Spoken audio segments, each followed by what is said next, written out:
Ang mga kabanata mula ika-1 hanggang sa ika-7 ay naglalaman ng mga mahalagang punto at pangyayari na kasali sa bumubuo ng pundasyon para sa buong kwento ng akdang El Filibusterismo. Narito ang mga mensahe ng kabanata ika-1 hanggang sa ika-unang kabanata. Ang Bapor Tabo ay sumisimbolo ng ating bayan marahil ay meron itong ibabaw ng kubierta at ilalim ng kubierta. Ibig sabihin nito ay ang ibabaw ng kubierta ay ang mga mayayaman na tao at mga opisyal, samantalang ang ilalim ng kubierta ay mga mahihirap na mayayaman at mababang uri ng manggagawa.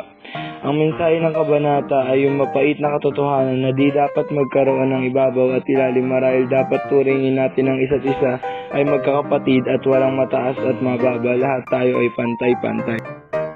Sa ikalawang kabanata naman ay makikita mo ang mga mayayaman ay nasa taas ng kubierta at ang mahihirap at insik ay nasa ibaba. Ang mensahe ng kabanatang ito ay iwasan ng diskriminasyon ng bawat isa sapagkat wala itong nidudulot na maganda. Madaming social crime na makikita dito sa kabanatang ito at pinagkaiba nito sa angat talaga sa buhay. Ang ikatlong kabanata ay tungkol naman halos sa mga alamat na kinakwento ng iba't ibang tauhan at ang pagtuklas sa mga nangyari ng nakaraan. Ang isa sa mga mensahe ng kabanatang ito ay ang mga babaeng Pilipina ay tapat sa kanilang minamahal na kaya nilang maghintay kahit gaano pa katagal. Sa ika-4 na kabanata ay tungkol sa pagkakaagaw ng korporasyon sa lupain ni Cabezang Tales at ang paghahanda ni Cabezang Tales ng mga baril at gulok. Ang mensahe ng kabanatang ito ay madaming kasamaan ang umiiral noong panahon ng mga Kastila. Hanggang ngayon at ang mga naaagrabyado na Pilipino ay handang lumaban para sa kanilang karapatan. Ngunit minsan, kapwa Pilipino pa ang iyong mga kalaban. Ayon sa ika-5 kabanata, ninanais ni Basilio makasundo ang mga kura at alperes marahil sila ang makapangyarihan sa bayan. Madaming Pilipino ang tumatanggap ng mabigat na parusa dahil sa maliit na pagkakamali. Ang mensahe sa kabanatang ito ay ang pagpapakita ng maayos sa pakikitungo sa mga opisyal upang ikaw ay nasa may ayos na kalagayan at lahat ng mga bagay may katumbas lalo na kung nakakagawa ka ng pagkakamali.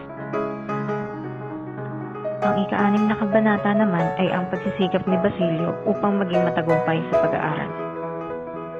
Ang mensahe ng kabanatang ito ay hindi porket mahirap ka na, wala ka na kakayahan mag-aral. Kailangan mong gumawa ng paraan para makapag-aral, katulad ni Basilio na marunong magtiyaga at magtiis para makapag-aral. Ganoon na din sa buhay, upang maabot ang mga pangarap, kailangan paghirapan. Nilalarawan sa ika-7 kabanata na may 2 pangkat ng Pilipino ang nais humingi ng pagbabago. Ang isa ay ninanais bumahagi sa Espanya at ang isa naman ay ninanais humiwalay at maging malaya. Ang mensahe sa kabanatang ito ay ang mga katangiang taglay ng Pilipino na buo ang diwa, kaisipan, damdamin at mga mitiin para ialay sa kanilang bayan.